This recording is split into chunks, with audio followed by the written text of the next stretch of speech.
జమదగ్ని రేణుకాదేవులకు విష్ణుమూర్తి 6వ అవతారమైన పరశురాముడు జన్మించాడు. తండ్రి వద్దే వేదాలు విలువిద్య నేర్చుకుంటూ ఆశ్రమంలో ప్రశాంతంగా పెరిగాడు. శివుని కోసం ఘోర తపస్సు చేసి శక్తివంతమైన పరశువుని అంటే గొడ్డలిని పొందాడు. అప్పటి నుంచి ఆయన పరశురాముడయ్యాడు. అది ధర్మాన్ని రక్షించే దైవిక ఆయుధంగా ఉపయోగపడేది. ఒకరోజు పరశురాముడు లేనప్పుడు కార్తవీర్యార్జునుడు ఆశ్రమానికి వచ్చాడు. జమదగ్ని కామధేనువు సహాయంతో విందు ఇచ్చారు. ఆ ఆవు శక్తిని చూసి రాజుకు దురాశ పుట్టింది. ఆవును కోరగా జమదగ్ని నిరాకరించాడు. దాంతో రాజు మహర్షిని అవమానించాడు. తిరిగి వచ్చిన పరశురాముడు తండ్రికి జరిగిన అవమానం చూసి ఆగ్రహించాడు. దుష్టరాజు అంతటితో ఆగక జమదగ్నిని చంపేశాడు.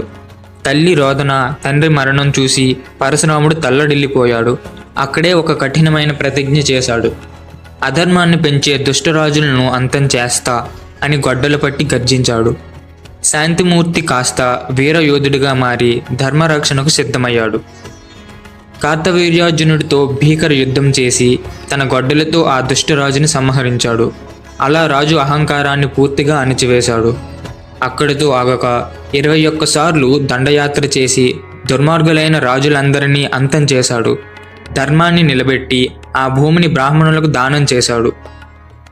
తన గొడ్డల్ని సముద్రంలోకి విసరగా వెనక్కి తగ్గిన సముద్రం నుండి కేరళ అనే ప్రదేశం ఉద్భవించింది.